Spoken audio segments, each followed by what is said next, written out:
महाराजांकडे पैसे नव्हते जास्त, हे तुम्हाला जास्त अभ्यास असेल. पैसे नव्हते.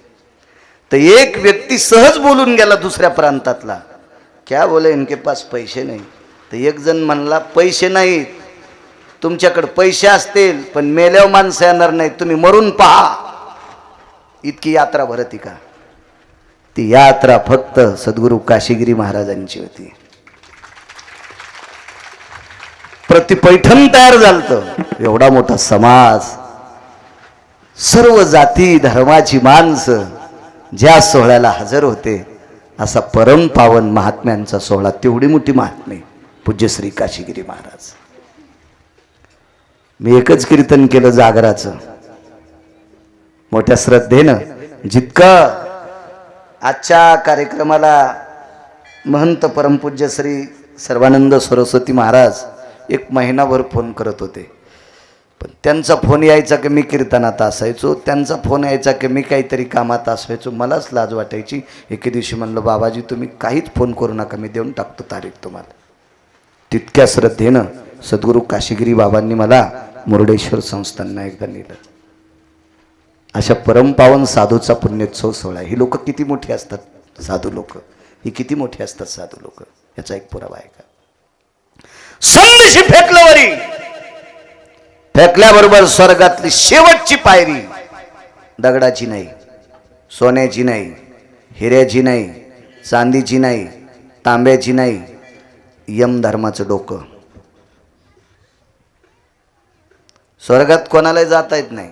आओ जाओ घर तुम्हारा, खिरे काय ती बापाची, कधी जाता येईल कोणाला? स्वर्गात जाण्यासाठी शेवटची पायरी आहे ती यमधर्माचं डोकं. ध्रुव स्वर्गाला निघाले, जीवनभर भजन केलं ध्रुवानं, 36,000 वर्ष राज्य केलं. शेवटी कंटाळले, नको म्हणले आता मी निघतोय. विमान नेण्यासाठी आले, सगळ्या पायऱ्या ओलांडून पोचले, विमानातून खाली उतरले. पार्षदानं सांगितलं महाराज विमान मध्ये जातंय पण तुम्हाला घेऊन जात नाही, तुम्हाला इथून चलत जावं लागतंय. ध्रुवानं सांगितलं इथून चालायला बाबाजी काय अवघड आहे, चालतो मी. अरे गेल ध्रुव खाली उतरल्याबरोबर पाद्यपूजा झाली ध्रुवाची. आणि पलीकडे जाण्यासाठी यमधर्म खाली वाकले. यम नाही राजे हो, यमधर्म खाली वाकलाय, खाली वाकला. आणि यमधर्माने सांगितलं पूज्य श्री ध्रुव महाराज स्वर्गात जाण्यासाठी इथं डोकं पाय ठेवावं लागतोय, इथं पाय ठेवावं लागतं. ध्रुवाच्या डोळ्यातून पाणी आलं. माननीय दक्षिणेचे राजा, दक्षिणाधिपती यमधर्म महाराज, तुमच्या डोक्यावर मी पाय कसा द्यायचा? नाही म्हणे, पाय फक्त तुम्ही ठराविक लोक देऊ शकतात. म्हणून मालकांचे वाक्य, जगा काळ काय आम्ही माथा दिला पाय. बाकीच्या भंगिऱ्याची ताकद आहे यमाच्या डोक्यावर पाय द्यायची यमधर्माच्या. काय मोठा अधिकार असतो. फेकलं महाराज वर, फेकल्याबरोबर शेवटच्या पायरीच्या अलीकडे पडलं. पडल्याबरोबर सांगितलं हो महाराजांनी फेकलंय, स्वर्गात जायचंय. तर तिथल्या त्या व्यक्तीने विचारलं, ज्याने तुला फेकलंय ते अधिकारी आहेत, पण तो अधिकारी का इथं पाय द्यायचा? माझ्या डोक्यावर पाय देऊन स्वर्गात जावं लागतंय, अधिकारी का तुझा?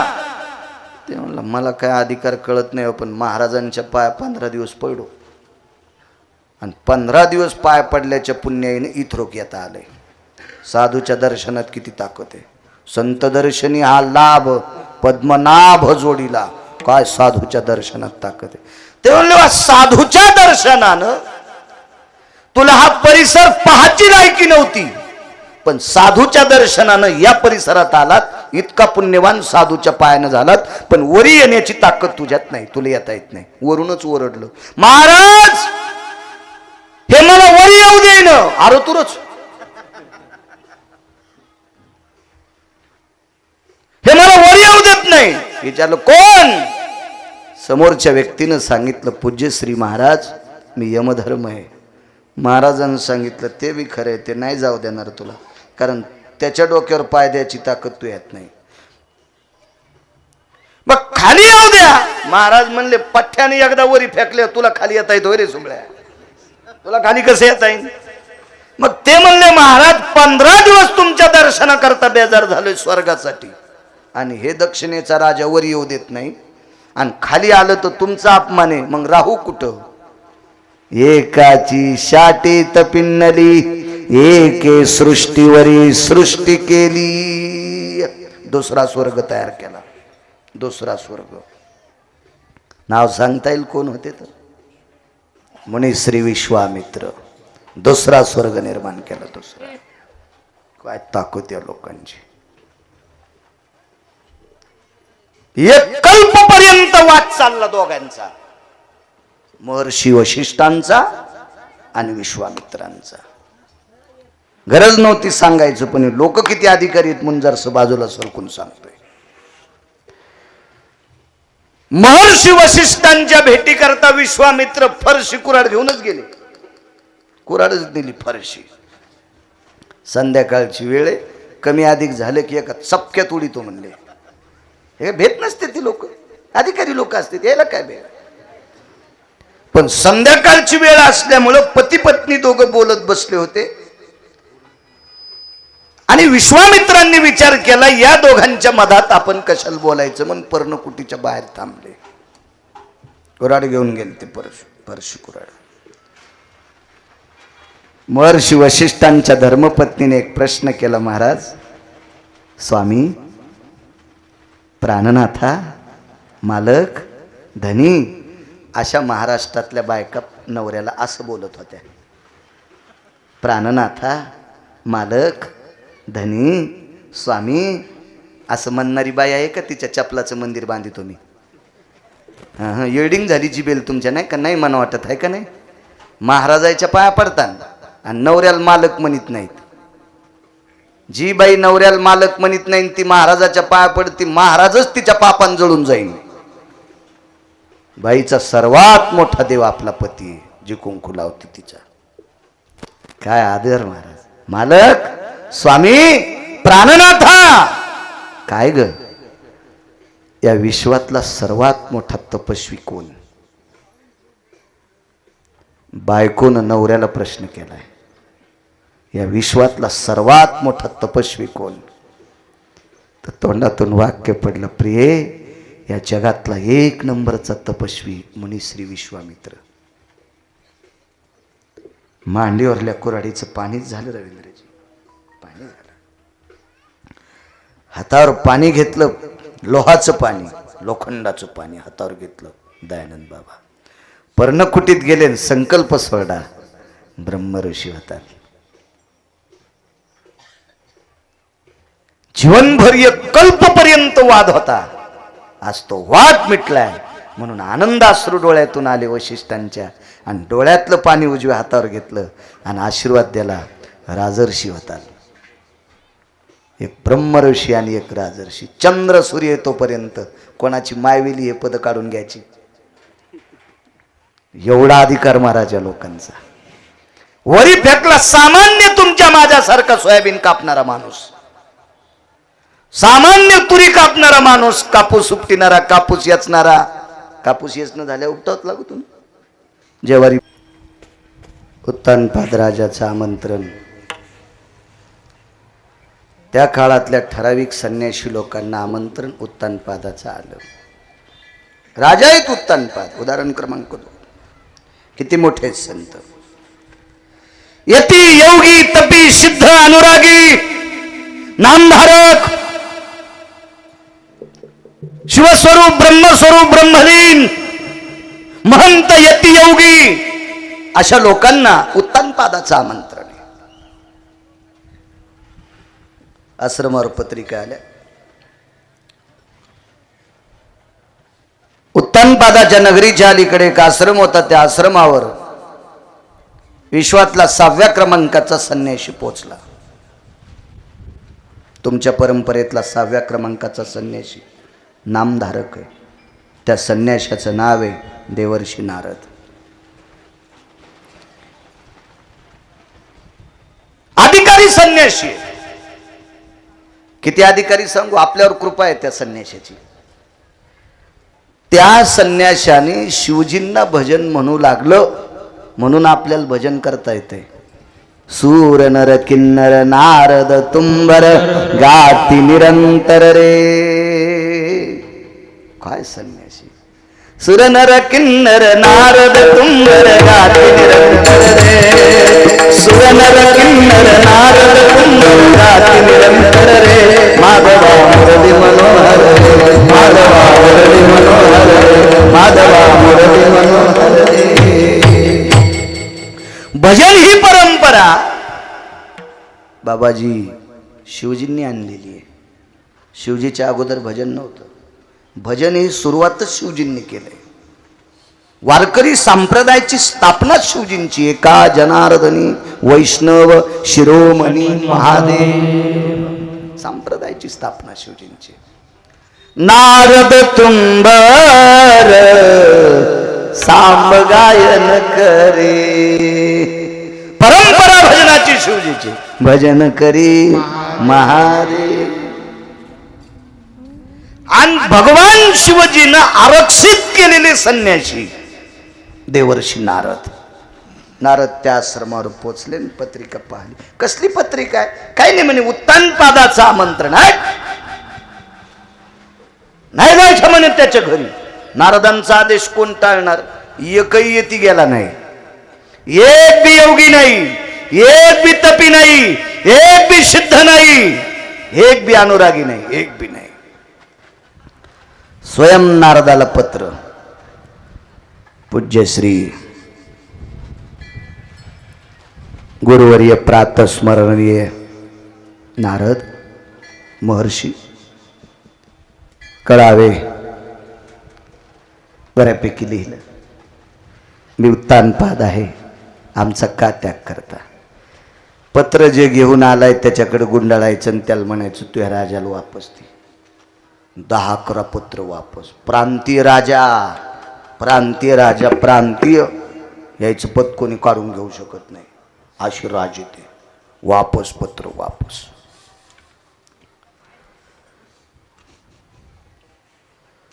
शेवटचं पत्र लिहिलं दयानंद बाबा. पत्र वापस येत होते, नारद येत नव्हते. नारद न गेल्यामुळे कुठलेच साधू येत नव्हते.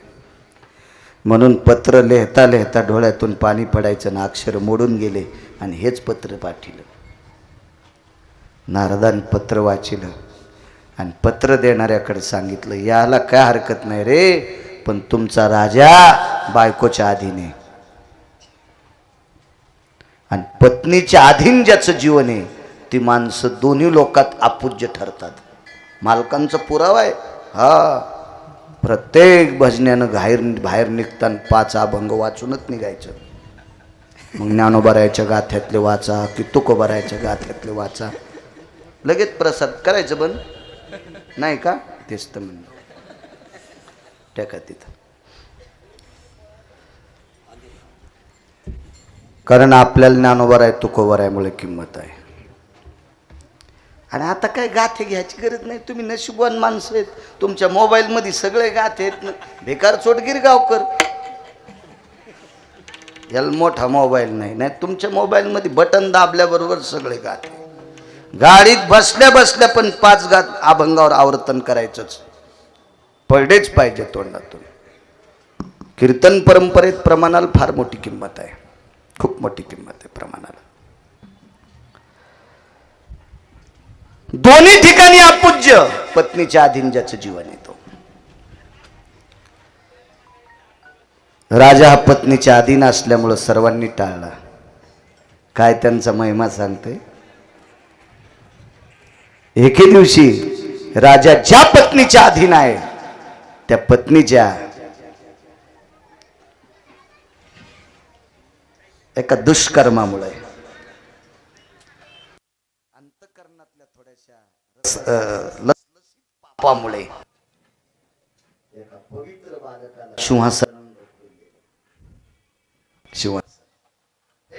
द्वारकाबाई सखुबाई बसान खाली.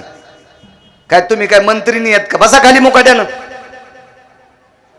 हे शेवटच्या मंगलाष्टकाला येणारे सगळं लग्न हिचकून टाकते. विठाला विठाला विठाला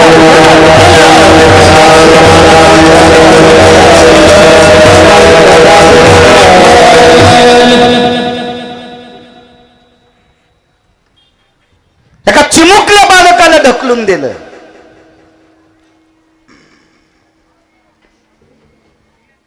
ज्यावेळेला ध्रुव घराच्या बाहेर जातो ना, काय त्यांचा महिमा सांगतोय. त्या दिवशी राजाच्या डोक्यात प्रकाश पडला, बाबाजी आपलं जीवन मातीत गेलं, रवींद्रजी मातीत गेलं जीवन. राजा आजारी पडले.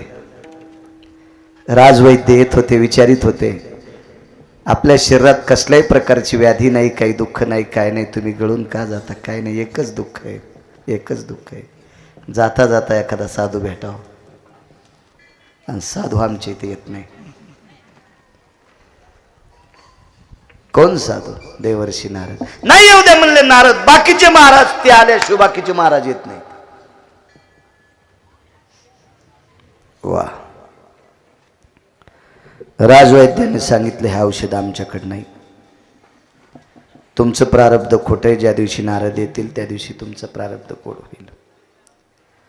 घरून गेलेला मुलगा मधु नावाच्या अरण्यात गेला, आणि अरण्यामध्ये मानवी देहापैकी सर्वात एक देह मानवी सापडा असेल तो फक्त नारदांचा. बाकी पशुपक्षी भेटले असतील, पण मानवी जीवन देहधारी ते नारद सापडले.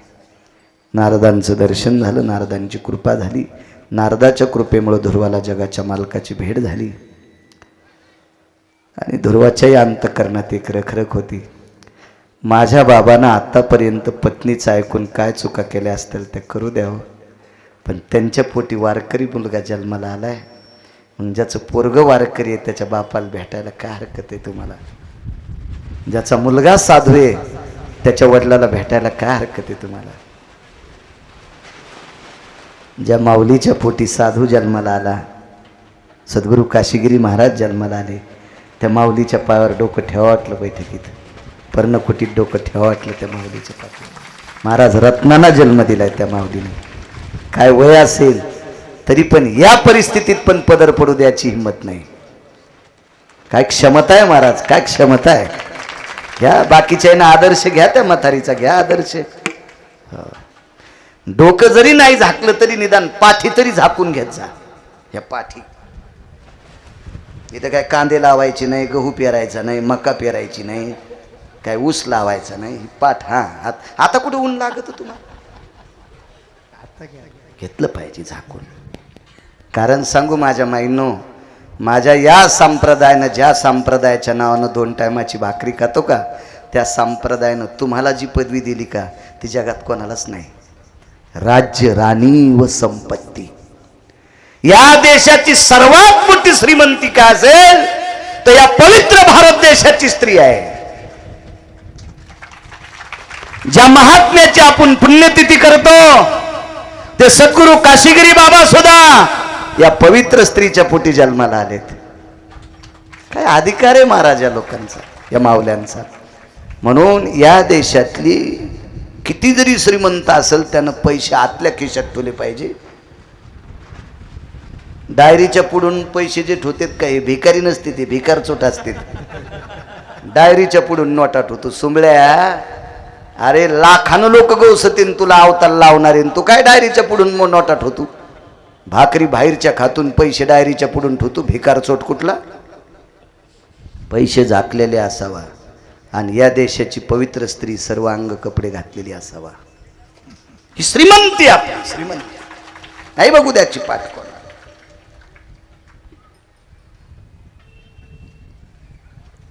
पूज्यश्री देवर्षी नारद गुरुवर्य भेटन माझ्या बाबाला. नारदानं सांगितलं, दुर्वा तू म्हणायची काय गरज आहे, तुला घेऊनच नगरीत मी जाणार आहे, तुला घेऊन नगरीत जाणार आहे. नारदांचा संदेश सर्वत्र पोहोचला आणि मला वाटतं तप्यांच्या झुंडी म्हणत होते पूर्वीच्या काळात. झुंड म्हणायचे, झुंड. माझ्या लहानपणी फार माहुरून झुंड आली, त्र्यंबकून झुंड आली, अशी ती प्रथा होती म्हणण्याची. आणि यायचे 5-25 साधू यायचे मारुतीरायाच्या मंदिरात अधिष्ठान, भिक्षा व्हायची गावात आणि शंख स्फुरण व्हायचा. इतका शंखनाद व्हायचा असं गावाचं प्रत्यक्ष काशी झाली असं वाटायचं, प्रत्यक्ष वाराणसी, प्रत्यक्ष पंढरी असा शंखध्वनी व्हायचा. अशा झुंडीची झुंडी त्या नगरीत पोहोचल्या. मुद्द्यावर येतो आपल्या अभंगावर. उत्तानपाद गावाच्या बाहेर नेण्याकरता आले. गुरुरे डोंगरोजी महाराज फार सांगायचे गोडसर. श्रीमद भागवतातलं नाविन्यपूर्ण रत्न गुरुवर्य डोंगरोजी महाराज, रामचंद्रजी महाराज डोंगरोजी. मला पाहायला नाही भेटले, पण मी त्यांचं लिखाण वाचतो कधी कधी. चांगल्यांचं वाचत जावा, फार गोड सांगतात.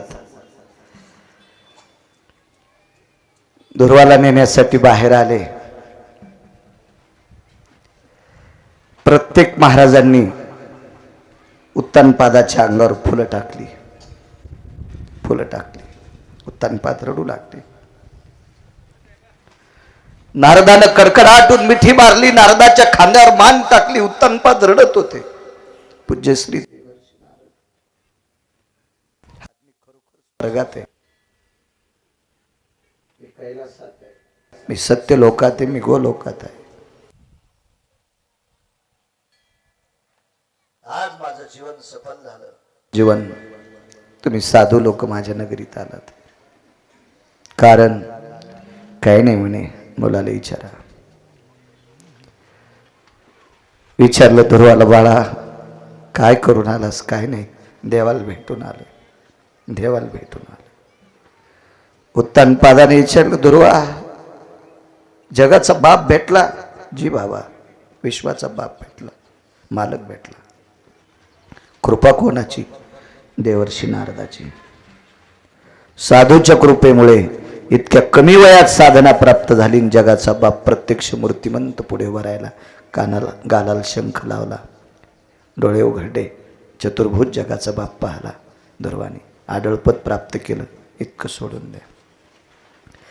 वडिलांनी विचारलं, ध्रुवा एक बोलू तुला? तू जन्माला आला त्यावेळेसपासून विरळा होतास रे. तुझ्या आईचं पुण्य होतं. याच्याकरता तुला नारद प्रत्यक्ष भेटले, देवही भेटले. हजारो पत्र पाठवून नारद पत्राचं उत्तर देतच नव्हते, येत नव्हते, पण पत्र जशाल तसं वापस करत होते. पत्र त्यांच्या आश्रमात मधु अरण्यात त्यांनी ठेवलं नाही. आणि ते देवर्षी नारद लक्षावधी साधूंना घेऊन आलेत. ताकद काय? काही नाही म्हणले, बाबा याच नारदांची माझ्यावर कृपा झाली. तुम्ही विचारून घ्या, तुम्हीच विचारा. लोटांगण घातलं, विचारलं, देवर्षी एक विचारू? मी शेवटचं पत्र रडत रडत तुम्हाला पाठवलं, त्या पत्राचा सुद्धा तुम्ही स्वीकार केला नाही. आज सर्व ऋषी मुनी योगी जपी तपी सिद्ध घेऊन आला, त्याचं कारण काय?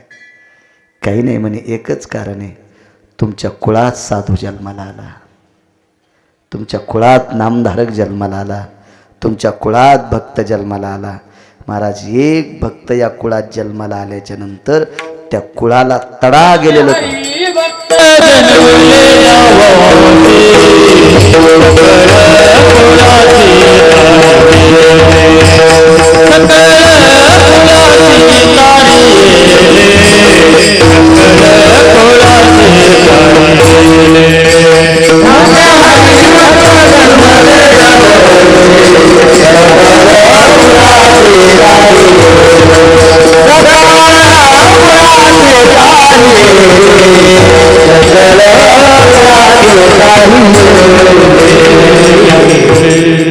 एक तडा गेलेलं कुळ बाबाजी, तडा गेलेलं कुळ, ज्या कुळाला साधून वाळीत टाकलेलं कुळ.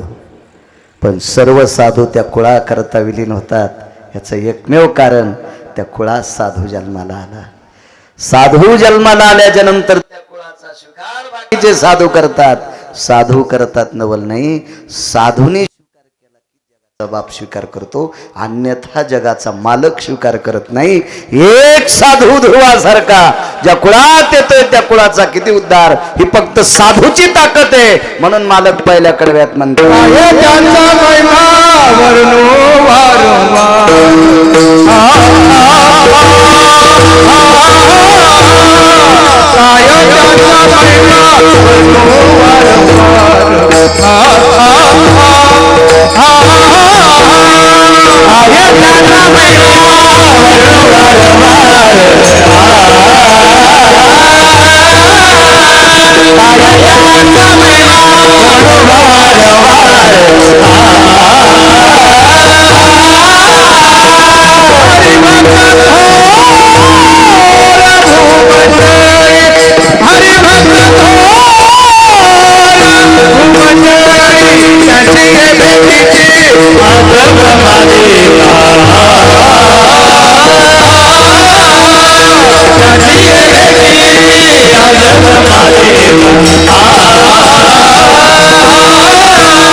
असतात साधू. एक गाव पेटलं,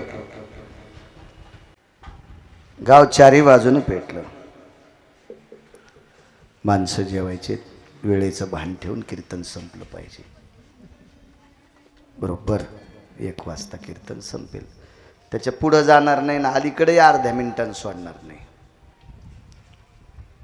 अलीकडं सोडावा तर साधूची सेवा कमी केल्याचं पाप लागल. आणि जास्त 10-20 मिनिटं पुढं सारखा तर तुम्हाला त्रास द्यायचं पाप लागेल, आहे की नाही. म्हणून आपण आपल्या चौकटीत राहायचं.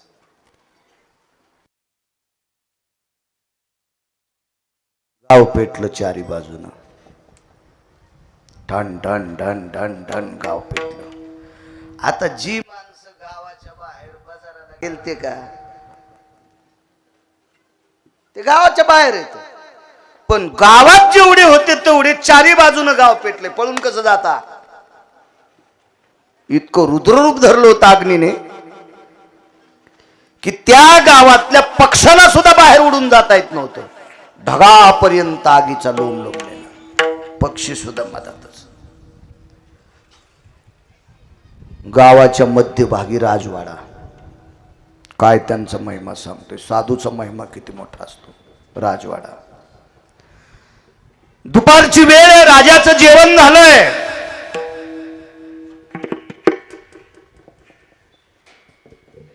त्या राजाचं डोकं त्याच्या पत्नीच्या मांडीवर आहे.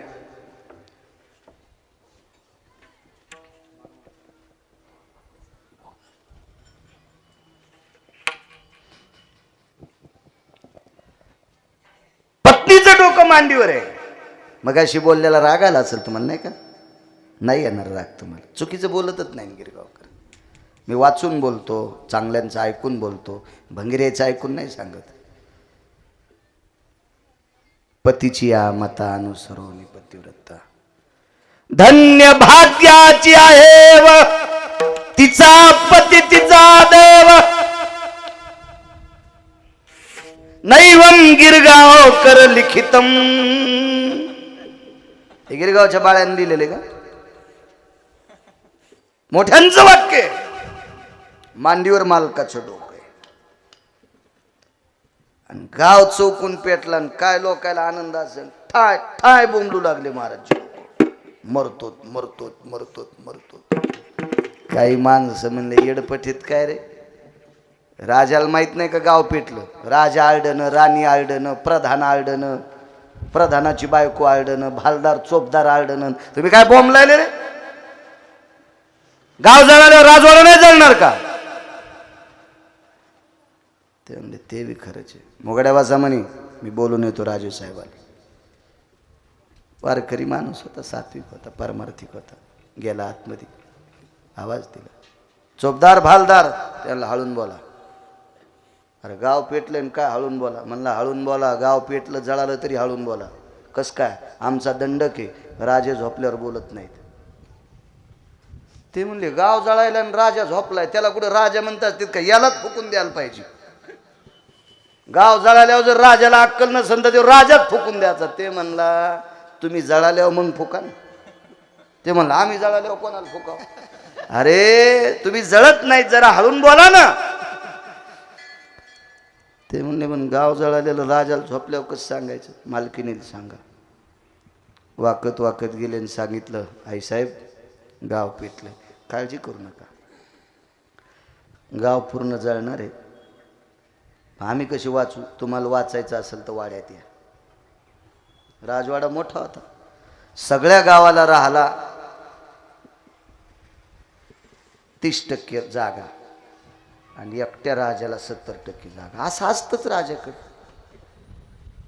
मोठ्या लोकांना असंच असतं. ठीक आहे म्हणले. बाहेर आले आणि सांगितलं ज्याला वाचायचं त्यानं राजवाड्याच्या आत या. आता 4-2% कोणालाच मानित नाहीत. ते राजाला काय मानते? देवाला मानित नाहीत. 1-2% माणसं बाबाजी देवाला मानित नाहीत, देवाला. आणि स्वामीजी हे जर खोटं असतं तर मालकानं शब्द वापरला नसता.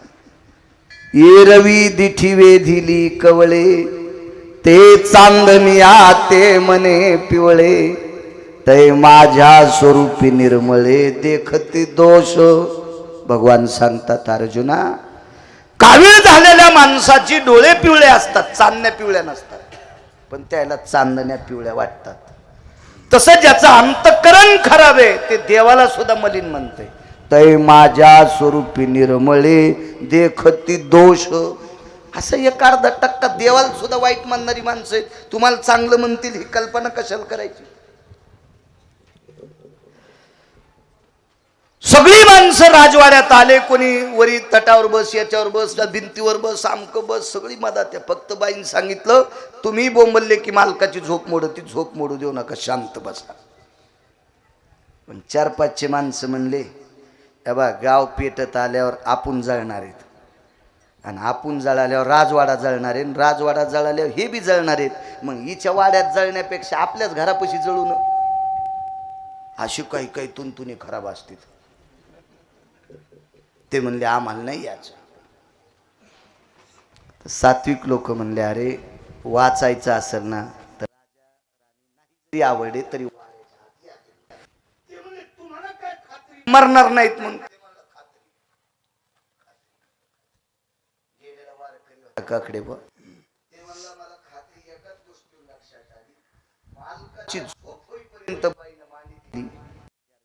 पतिव्रता आहे आणि तिची देवावरी सत्ता. हो महाराज, सामान्य ताकद नसती हो. द्रौपदीच्या मांडीवर अर्जुनाचं डोकं असायचं, कधी सुभद्रेच्या मांडीवर असायचं, आणि अर्जुनाची दुपारची वामकुक्षी पत्नीच्याच मांडीवर डोकं असायचं.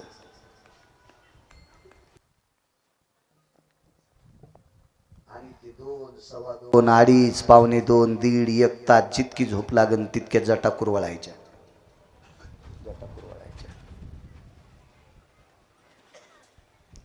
तुम्ही आम्ही लग्न केल्यावर बायकोला म्हणा हात दाबती, कुणी एकदा डोसक्याकडे जातील, डोसक्याकून पायाकडे येतील, ती म्हणती बस झालं.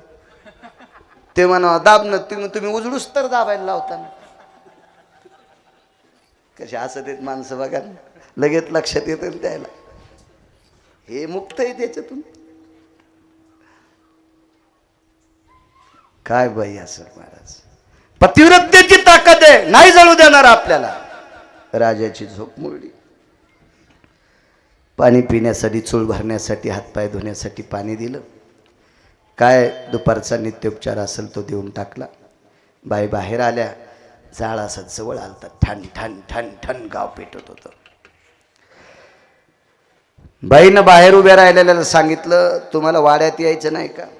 मला मानू नका, पण प्राणावर प्रेम करा, जीवावर प्रेम करा, जीवासाठी माझ्या हद्दीत या, मी तुम्हाला जळू देत नाही. मग वाड्यात आले नाही महाराजजी, पण तिच्या वट्ट्यावर आले आणि तिच्या वट्ट्यावर थांबले. बाई आतमध्ये गेल्या. साधूची ताकद किती मोठी आहे याच्यावर सांगतोय, काय त्यांचा महिमा. उदाहरण क्रमांक 3 ना, तिसरंच उदाहरण चालू आहे ना. काय ताकद आहे. आतमध्ये गेल्या आणि देवघरात एक तांब्या होता, गिरीबाबा तांब्या होता एक, आणि तो तांब्या हातात घेतला. डाव्या हातात, उजव्या हातात एक नागिनीचं पान किंवा आंब्याचं पान हातात घेतलं, आणि त्या पानानं सगळी लोक आतमध्ये घेतली आणि राजवाड्याच्या भोवताल असं पाणी शिपडलं सगळ्या बाजूला. तांब्या खाली ठेवला आणि अग्नीला प्रणाम केला. तुला काय सुख घ्यायचं तर गाव जाळून घे, पण इथे उभ्या असलेल्या एकाही माणसाच्या अंगावर कपड्याला सुद्धा धक्का लागता कामा नये, तुला माझ्याशी गाठ आहे. गेली बाई आतमध्ये. बाकीचे म्हणले, अरे ह्या भापाऱ्या काय कामाच्या रे, राजा राणी प्रधान हौदात बसतील पाण्यात आणि आपल्याला जाळून टाकतील. ते म्हणलं नाहीच जळत, फक्त याच्या बाहेर जाऊ नका. अग्नीनं इतकं रुद्र रूप घेतलं गिरीबाबा, इतकं रुद्र रूप घेतलं, सगळ्या लोकांना वाटत होतं आपण आता वाचत नाहीत. पण अग्नी जळत जळत ज्या वेळेला दयानंद बाबा जिथं पाणी टाकलंय का तिथं आल्याबरोबर अग्नी क्षीण झाला, नमला, अग्नी लोप पावला. श्रुती माता धावत आली, वर्ण धावत आली, आणि त्या मातीत आल्याच्या नंतर श्रुती लोटांगण घालत होती. लोटांगण घातलं श्रुतीनं. चौबदारांनी सांगितलं प्रत्यक्ष श्रुती लोटांगण घालण्यासाठी आली. राजाची पत्नी बाहेर आल्या, श्रुतीला प्रणाम केला. श्रुतीनं पायावर लोटांगण घातलं. काय ताकद हो, श्रुती लोटांगण घालती त्या बाईच्या. श्रुती लोटांगण घालती. आणि लोटांगण घालून श्रुतीने विचारलं, माय एक बोलू? अख्खं गाव जळालं, राजवाडा जळाला नाही. मग हे लोक जर पुण्यवान असते तर यायचे घर काऊन जळाले? राणीनं सांगितलं हे पुण्यवान नाहीत, हे पुण्यवान असते तर गावच पेटत नव्हतं. मग हे वाचले कस काय? मोठी माणसं महत्व हरवी, चातुर्य लपवी, पिशे पण मिरवी आवडवी, पूज्यता डोळा न देखावी, स्वकीर्ती कानी न ऐकावी. हे खऱ्या साधूचं लक्षण असतं. त्या माऊलीनं सांगितलं माझ्या पातिव्रत्येच्या तेजानं ही माणसं वाचलीत. मी वाचले असं म्हणजे नाही, माझ्या पातिव्रत्येच्या तेजानं ही माणसं वाचलीत. श्रुती होती. श्रुतीने एक प्रश्न केला, मी वर्ण पाहत होते तुम्ही पाणी टाकलं, हे पाणी कशाचं होतं? महाश्रुती चालाक, चुकस्कृतीची श्रुती. श्रुतीने विचारलं, गावाच्या राजवाड्याच्या बाहेर जे पाणी टाकलं आणि काही न येणाऱ्यांना सुद्धा लेकरू म्हणून आतमध्ये घेतलं, आणि जे पाण्याच्या आत आले ते एकही जळालं नाही. जळा कोणाला वाटतं का? पानचेट पण आत आले, विरोध करणारे पण आत आले, भीतीपोटी यावं लागतं, मरणापोटी सगळे आत आले. श्रुतीने विचारलं पाणी कशाचं होतं? डोळे भरून आले. पवित्र स्त्रीनं सांगितलं, श्रुती माते, या राजवाड्यात साधू आले की पहिले आम्ही दोघं पती पत्नी साधूची पाद्यपूजा करीत होतो, आणि साधूची पाद्यपूजा झाली की काठोटीत पडलेलं पाणी, वाक्य नीट लक्षात ठेवत जा, मी शब्द काठोट म्हणून वापरलाय. पूर्वीच्या काळात येत्याचे, योग्याचे, तप्याचे, सिद्धाचे, नामधारकाचे, वारकऱ्यांचे पाय काठोटीत धुत होते. भगवान मर्यादा पुरुषोत्तम प्रभू रामचंद्राचे पाय सुद्धा काठोटीत धुतले. आता काठोटी तुम्ही इकल्या, पराती घेतल्या. चला त्या परातीत का होत नाही, पण धुतचा. अपभ्रंश नकोय म्हणून पुन्हा एक शब्द सांगतोय, साधू तपासून पाय धुतचा. पाणी पिना छान के, गुरु करना पछान के. पाणी जर गाळून नाही पिलं तर रवींद्रजी आजार होते, आणि साधू जर चुकला तर कल्पची कल्प मातीत जातात. सात्विक सदाचारी पुण्यशील लोकांच्या पायावर डोकं ठेवत जा, देव तुमचं कल्याण करेल.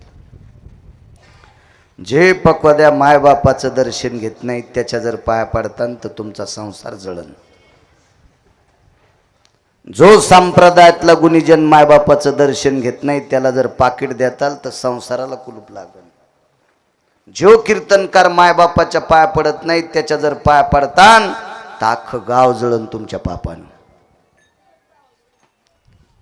संप्रदायाचे नियम सांभाळणारी माणसं पारखायची, आणि त्या लोकांना नमस्कार करायचा, कोणाचा नाही. असे तर लय कुंटाला नाही. तर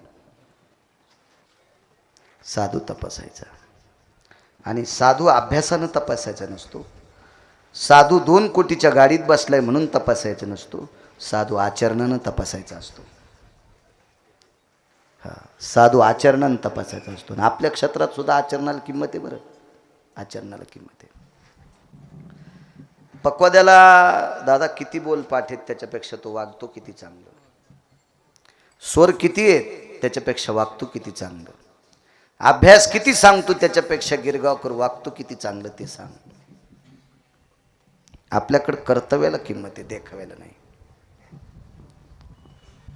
देखाव बाकीच्या क्षेत्रात आला. नाटकामध्ये, फिल्मी सृष्टीमध्ये फक्त तुमचं कौशल्य पाहला जाते, तिथं आचरणाचा काय संबंध? तिथं काय बंधन नाही ना, काही संबंध नाही. कोणाला कोणी वाटा येते. आयुष्यभर ज्यानं मांसाहार केला त्याला पण नाटकात महाराज होता येते. किती दाखवायचे स्वामीजी तुम्हाला पिक्चर मध्ये महाराजाची पार्ट घेतलेली. तिथं आचरणाचा संबंध नाही ना, इथं जमतंय ते. साधी ताकद आहे का वस्त्रात? ह्या भगव्या वस्त्रात साधी ताकद आहे. धर्मानाम पवित्रो धर्म संन्यासो पवित्र या रक्तांबरो तेज कांती भास्करो यती भाकरम. रक्तांबर, तेज तेज तेज. या लोकायतल्या एका महाराजानं 4च बोटाची छातीवरी फेकली, 4च बोटाची. तिला कौपिन म्हणावं लागेल. आळंदीतल्या मालकांच्या भाषेमध्ये छाती बनतात.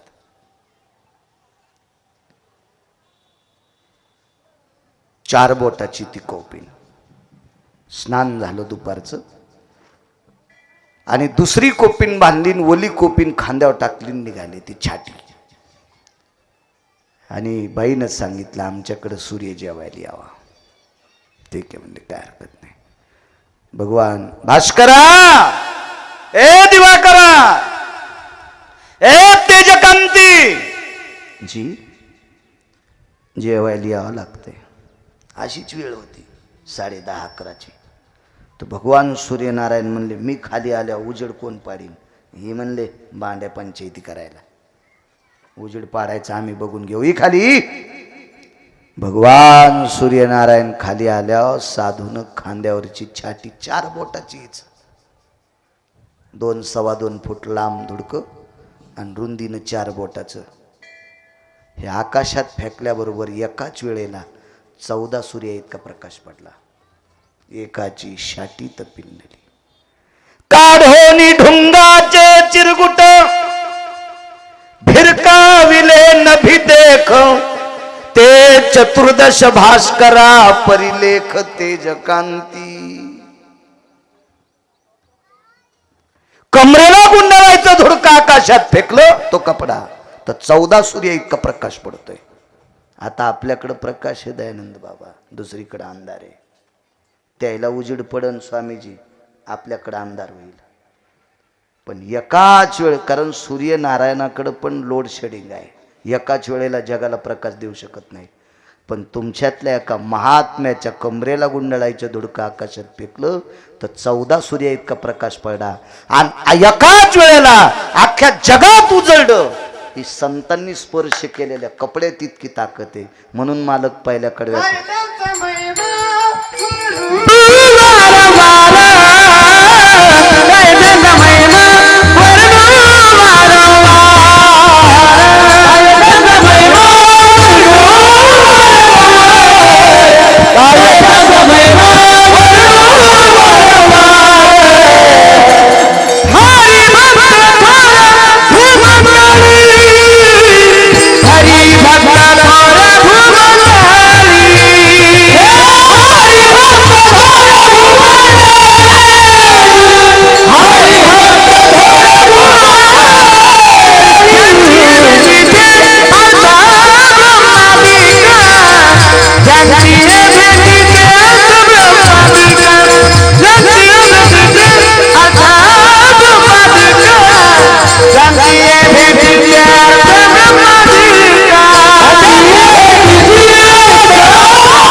अलीकडे सांगायचं राहिलं.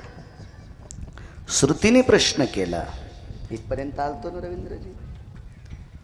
हे माय, तू एक तांब्याभर पाणी टाकलंस, एवढी माणसं अग्नी विझून वाचविलेस, हे पाण्यातली ताकद काय होती? काय त्यांचा महिमा सांगतोय. बसा शांत, बसा बसा. श्रुती मातेला प्रणाम केला आणि तिनं सांगितलं आमच्या वाड्यात ज्या वेळेला साधू येतो त्यावेळेला साधूची आम्ही अगोदर पाद्यपूजा करतो.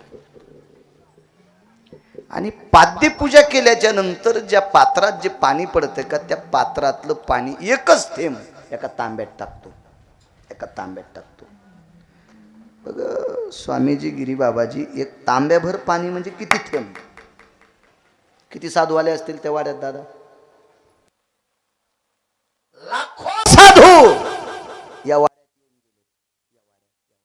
या वाड्यात येऊ. लाखो साधूच्या पदस्पर्शानं हा वाडा पुनीत आहे. श्रुतीने विचारलं गाव नाही का पुनीत?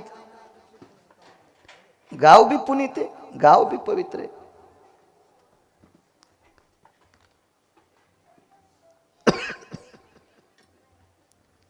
त्या मातेनं सांगितलं गाव पवित्र आहे, पण गावातल्या लोकांना साधूचं महत्व कळालं नाही ना. ज्याच्या गावाला गंगा त्याच्या गुडघ्याला सांगा. साधूचं महत्व कळावं ना. साधू किती अधिकारी असतो लक्षात आलं पाहिजे. माझ्या लक्षात आलं मी पुण्यवान, मायबापाचं पुण्य असेल म्हणून मी साधूची पाद्यपूजा करीत होते. आणि त्या साधूची पाद्यपूजा झाली की चरणतीर्थातला एक थेंब या तांब्यात टाकीत होते. आत्तापर्यंत लक्षावधी साधू या वाड्यात आले आणि सर्व साधूच्या पायाचं चरणतीर्थ या तांब्यात होतं. आणि ते पाणी गावाच्या बाजूला दादा टाकलं. काय अग्नीची मायवेली. साधूच्या चरणतीर्थाचा अपमान करून मधात येऊ शकतो अग्नी? काय हिंमत आहे अग्नीची? साधूचं चरणतीर्थ पडले, त्या तीर्थावर अग्नीला पाय द्यायची ताकद आहे? अद्याप नाही. आणि साधूच्या चरणतीर्थाने इतका अग्नी शांत झाला. अख्खी नदी टाकली असती तरी गाव इजलं नसतं. 10-5 विहिरीतलं पाणी संपलं असतं तरी गाव इजत नव्हतं. पण एका तांब्याभर पाण्यानं स्वामीजी गाव विजलं.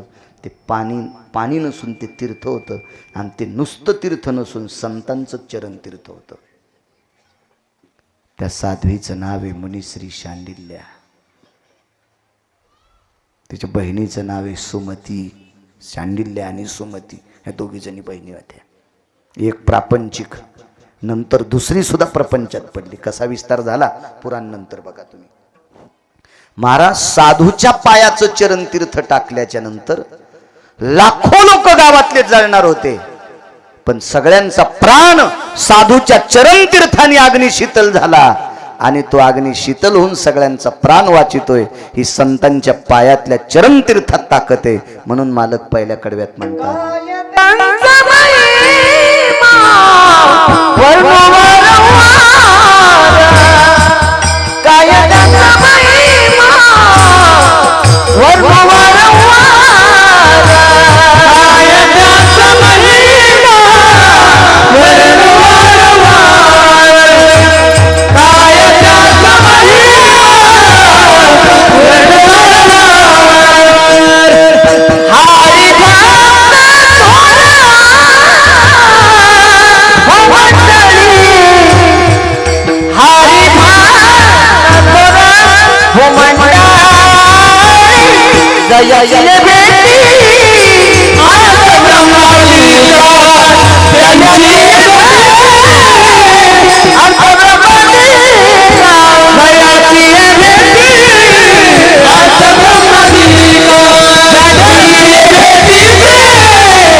ताकद आहे साधूंची. महाराज साधू साधू असतो.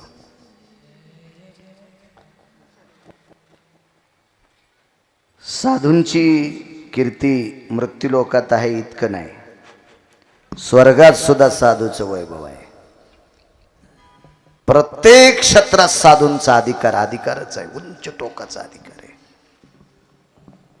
एक मुद्दा मांडतो. साधू किती मोठे असतात, नामधारक किती मोठे असतात, यती किती मोठे असतात, योगी किती मोठे असतात, तपी किती मोठे असतात, सिद्ध किती मोठे असतात. एक तपस्वी आग्र्याला पोचले. आग्रा नाव ऐकून असेल. आग्रा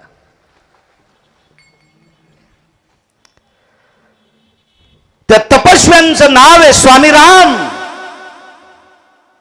शेवटचा पुरावा बऱ्यापैकी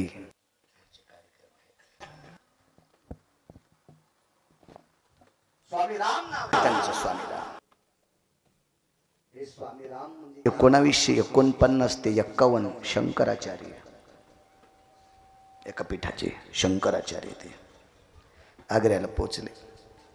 आग्र्यात एक भिकारी सापडला. महाराज तो भिकारी म्हणजे सिद्ध भिकारी होता. सिद्ध भिकारी होता. विचारलं महात्माजी तो भिकारी रस्त्यानं चालताना त्याच्या डोक्यावर सूर्याचा प्रकाश नव्हता, सावली होती. आणि 27 दिवस आग्र्यात पावसाचा थेंब नव्हता. दिवस पावसाळ्याचे, थेंब नाही आग्र्यात. कडकड कडकड आता ऊन तापल्या, असं तापलेलं ऊन होतं. महात्माजी जी बोलिये बोल. इथे एक साध्वी राहतात. तर त्या बेकारानं सांगितलं, स्वामीजी यहाँ पे एक साध्वी है बोले, पता सुनो बोले, जहां पे भास्कर क्षीण है, स्थिर है, शांत है, उग्र रूप धारण करे वाला नहीं है, वहां पे साध्वी बैठे वाली है. आली नहीं हिंदी मला का येत नाही सर. मैं हिंदी इधर से गाड़ी आई उधर से गाड़ी चली गई, मैं खाली राहिला. सगळ्यात सोपं सांगतो. त्या महात्म्यानं सांगितलं, जिथं सावली सूर्यानं धरली तिथं साध्वी आहे. स्वामी राम निघाले. पाहिलं तर ती साध्वी बसलेली आहे. तिच्या पुढे एक थडग आहे. थडग. सनातन संस्कृतीतले साधू कोणाला कसे मानतील? वैदिक धर्मातले साधू कसे मानतील? आपण सनातनी आहेत. आणि सनातनी तानाताण्याला कशी मानतील? सनातन सनातनी असतो, कसं मानेन कोणाला? पण बाईच्या पुढची जी देवता थोडी वेगळ्या स्वरूपाची दिसली. आणि स्वामी रामांनी आवाज दिला. साध्वी म्हटले नाही, बैरागी म्हटले नाही, माताजी म्हटले नाही. स्वामी रामांच्या तोंडातून वाक्य पडलं, बीबीजी. बाई बाईच होती. बाईन माग पाहिलंच नाही. आणि माग न पाहता ती बाई म्हणली, बोलिये श्रीराम. सगळ्या अंगाला घाम सुटला. न पाहता नाव सांगितलंय, बोलिये श्रीराम. पण काही काही माणसं एका गोष्टीनं पुढच्याला नमस्कार करीत नाहीत. स्वामी रामांच्या लक्षात आलं, बाई सिद्ध असेल, याच्याकरता हिला माग न पाहता नाव सांगता येईल. आपण नाही पाया पडणार, नाही पाया पडणार. बोलिये श्रीराम एकदाच वाक्य पडलं. स्वामी रामांच्या लक्षात आलं, श्री शब्द लावलाय आणि राम शब्द वापरलाय, त्यावर ती पूजा कोणाची करते याच्यावर संबंध नाही. 5 मिनिटं थांबले, पुनश्च विचारलं, बीबीजी. त्या बाईनं सांगितलं, राम मैंने पहले बोला, बोलिए श्रीराम, क्या काम है बोलिए. साधने में येते मत डालिए. मला साधना करताना त्रास देऊ नका, माझा वेळ मातीत घालू नका. तुमचं काय काम आहे ते सांगा मला. काय त्यांचा महिमा सांग. स्वामी रामन चतुर व्यक्ती. 1949 ते 51 शंकराचार्य. ते का साधे असतील का बाबा? ह्या शंकराचार्यांना नर्मदा माता खिरीचं पात्र देत होती. नर्मदा माता सोन्याचं पात्र, बाबाजी खिरीचं पात्र देत होती दुपारच्या वेळेला. नर्मदा माता. काय स्वामी रामांचा अधिकार मोठा. बीबीजी, या प्रांतातली लोक पाण्याअभावी त्रस्त आहेत. माग न पाहता बाई म्हणली, कुछ प्रजन्य की लहरी होना. जी बोले प्रजन्य होना. ठीक आहे. मांडी खालचा चिमटा काढून दिला. ह्या लोकांकडे चिमटा असतो, म्हणजे घ्यायचा नाही. काही काही माणसं असा चिमटा घेतात ना, काळाला रट्टे द्यायचा चिमटा या लोकांकडे असतो, वाजवायचा चिमटा. आपल्याकडे येत्याकडं, योग्याकडं, तप्याकडच्या पंथात फकीराकडे चिमटा असतो. तो चिमटा फक्त वारकरी संप्रदायात एका फकीराचा सिद्ध चिमटा होता. त्या फकीराचं नाव होतं अनगडशा नावाचा फकीर. तो सिद्ध होता, कारण जीवनभर तुकोबाराच्या घोंगडीची घडी केली त्याने. तो फकीर सिद्ध फकीर होता. एखाद्या संप्रदायाला नाव ठेवण्याची आपली पात्रता नाही, योग्यता सुद्धा नाही. एखाद्या जातीला नाव ठेवावा ही सुद्धा आपली पात्रता नाही, कारण साधूला जातच नाही. साधू जन्माला आला की जातच पवित्र. साधू जन्माला आला की जातच पवित्र. साधूची जात पाहत नाहीत. यातायाती धर्म नाही विष्णुदासा, निर्णय त्वायसा. कबीर मुसलमान. विचारले संप्रदायानं कधी नाही. सजन नावाचा खाटीक मुसलमान विचारले कधी नाही. दादू खोदू नावाचा पिंजारी नपुसक क्लिंबे तृतीयपंथी विचारले आतापर्यंत कोणी? माहीतच नाही लय जाणायला. विचारायचा काय प्रश्न? तृतीयपंथी त्याचं नाव गाथ्या ते स्वामीजी त्याचं नाव गाथ्या. कान्ह पात्रा खोदू पिंजारी तो दादू भजनिया भेदू हरीचे पायी. आज सकाळच्या काकड्यात ते नाव घेतले शो काकडं संपत नाही. जातीचा संबंध नाही. उच्च नीच काही नेने भगवंत तिष्ठे भाव भक्ती देखोनिया. तुका म्हणे नाही जाती सवे काम ज्याचे मुखी नाम तोची धन्य. चांगलं वागणाऱ्याला किंमत आहे. मालकाने एका ठिकाणी असा ठोका हाणला. उत्तम कुळी जन्म रे क्रिया मंगळ बुडविले कुळ उभयता. उत्तम कुळात जन्म आहे पण वागतू वाईट अख्ख्या कुळाला मातीत घातलं. साधूल जातीच काय सांगू लागलो? हा चिमटा जातीवर सांगतो. प्रल्हाद कोणाच्या कुळात? रवींद्रजी राक्षसाच्या. बर नुसता राक्षसाचं कुळ नाही बाबाजी, इतक्या नालायक राक्षसाच्या पोटी जन्माला आले की प्रल्हादाच्या बापानं भजनच बंद केलं, मंदिरं बंद केली. हो, भगव्या कपड्यावाला दिसला की गावात येऊ द्यायचा नाही. हो, इतका नालायक. नाव घेऊन येते देवाचे ब्रीद हिरण्यकश्यपूचे. पण त्या कुळात रे दाद्या प्रल्हाद जन्माला आला रे. वागा प्रल्हाद बापाला मारलं, त्याच्या मारलं. विदारोनी दैत्य प्रेम पाना पाजिला पांडुरंगे येऊ पांडुरंगे जीवाचे जीव लगे येऊ पांडुरंगे. हो,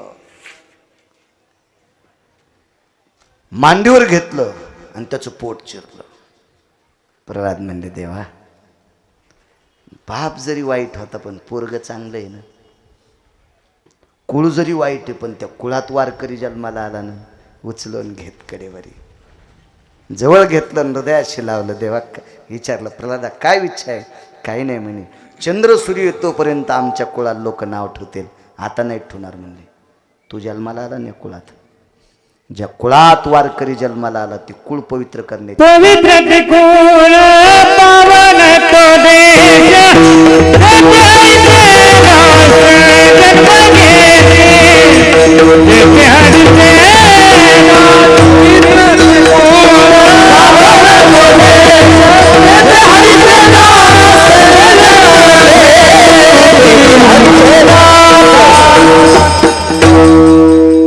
साधूला जातीचा संबंध नाही. साधू जन्माला आला की ते कुळ पवित्र, तो देश पवित्र, तो प्रांत पवित्र. एका प्रल्हादामुळं किती पवित्र कुळ झालं दयानंद बाबा. पंढरपुरातल्या मालकानं सांगितलं प्रल्हादा तू साधू या राक्षसाच्या कुळात जन्माला आला ना, तुमच्या कुळातली सून मी करीन. प्रल्हाद, विरोचन, बळी, बाणासूर. बाणासुराला उषा नावाची मुलगी झाली आणि पंढरपुरातल्या मालकाची सून झाली. ताकद कोणाची? या नालायक कुळात साधू जन्माला आला. बाप किती नालायक होता, स्वतः भजन करीत नव्हता आणि दुसऱ्याला करू देत नव्हता. कापीत होता भजन करणाऱ्याला. पण अशा पाप्याच्या कुळात सुद्धा साधू जन्माला आले होते. कुळ जगाच्या मालकानं चंद्र सूर्य तोपर्यंत पवित्र केलं. साधूची ताकद आहे. चला,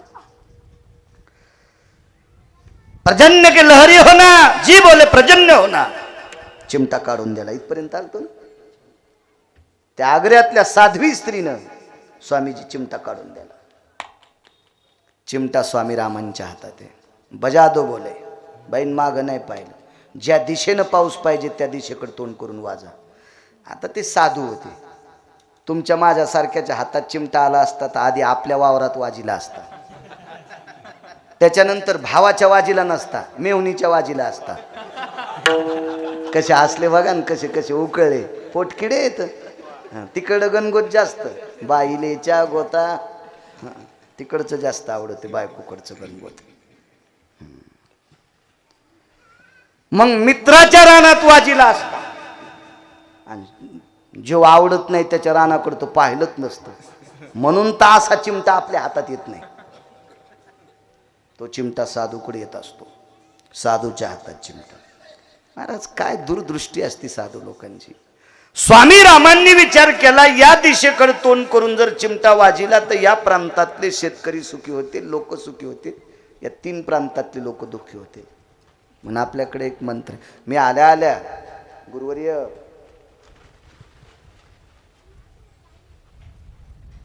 सर्वानंद सरस्वती स्वामींना विचारलं, पूजा करण्यासाठी देवबाप्पा कोण आहेत?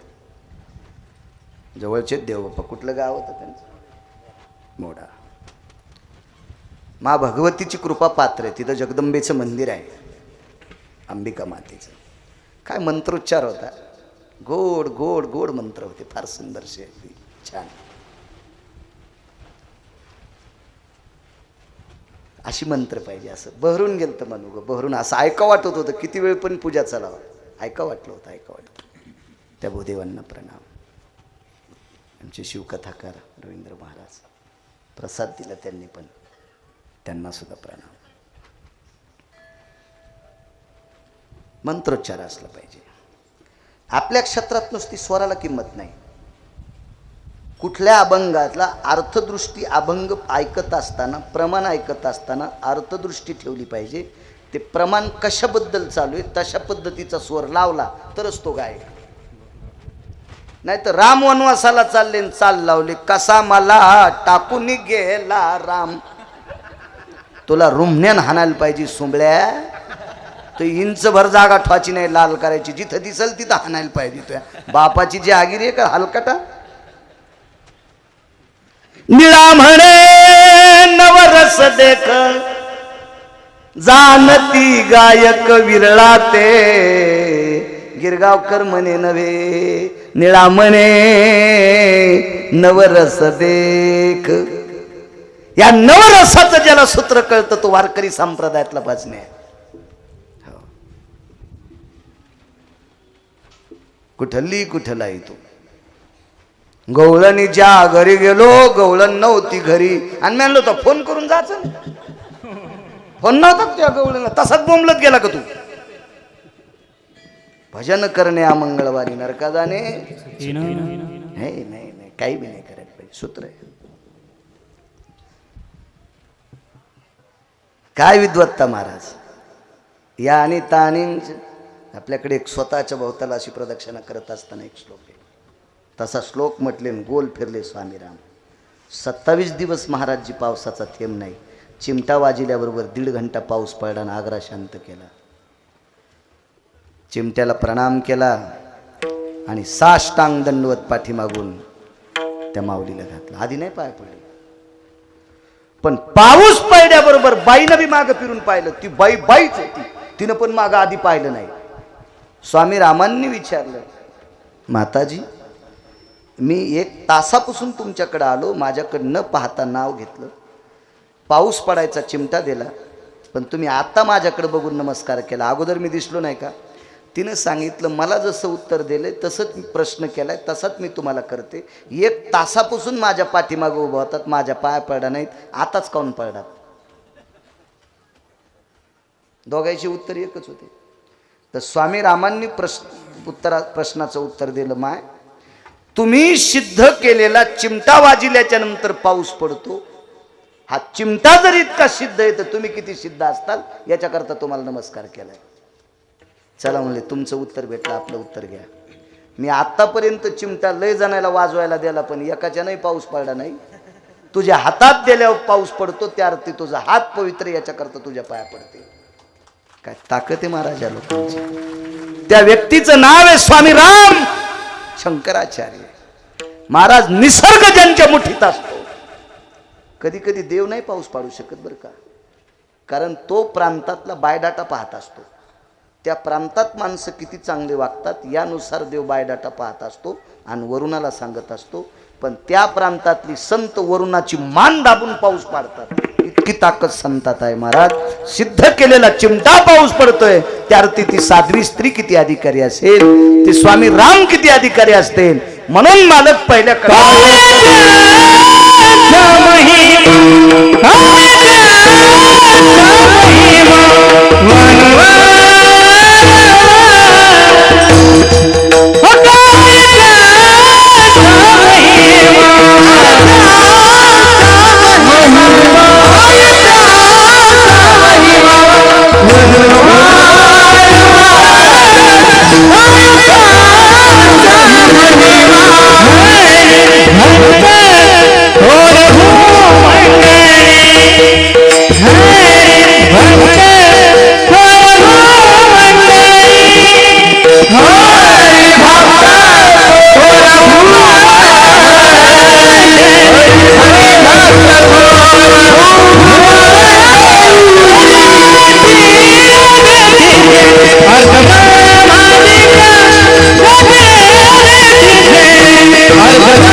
थोडीशी अशी जागा स्वामीजींना येण्यासाठी करा.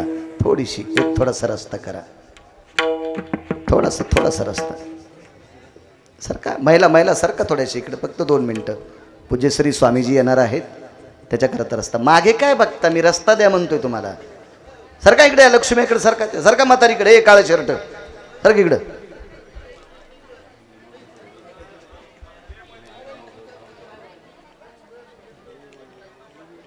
हो ते माईकचं स्टँड आहे. तुम्ही सरका टोपीवाले दादा इकडं. माईकचं स्टँड आहे ते, तिथून येता येणार नाही.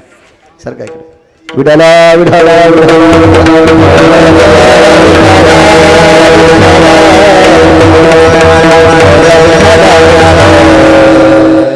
एवढा मोठा व्यासंग. चोपदार बस. मी सांगितलं की होते काम. बसा तुम्ही. घेऊन या महाराजांना आता. एवढा मोठा अधिकार संतांचा आहे. काय त्यांचा महिमा वारंवार हरिभक्त थोर भूमंडळी. स्वर्गातला अमृत शुद्ध करण्याची ताकद संतात. त्या साधूचं नाव चोखोबार आहे. काय ताकद आहे महाराज. रेड्याच्या मुखारविंदातून वेद वदवायची ताकद माऊली महावैष्णव ज्ञानोबर आहे. काय ताकद महाराज. उत्तर भारतातल्या राजांनी गाय कापावी. त्या राजाचा प्रधान आहे चारुकीर्ती नावाचा प्रधान. राजा यवन होता आणि प्रधान हिंदू होता. या चारुकीर्ती नावाच्या प्रधानाने आपल्या राजाला सांगितलं, सरकार ये महाराष्ट्र के ज्ञानदेव और नामदेव बहुत बड़े संत है बोले. राजाला थोडं विचार केला. आपला प्रधान ज्या अर्थी मोठे म्हणतो त्या अर्थी मोठेच असतील, पण तपासून पहा. एका चपक्यात गाईचं डोकं कापलं.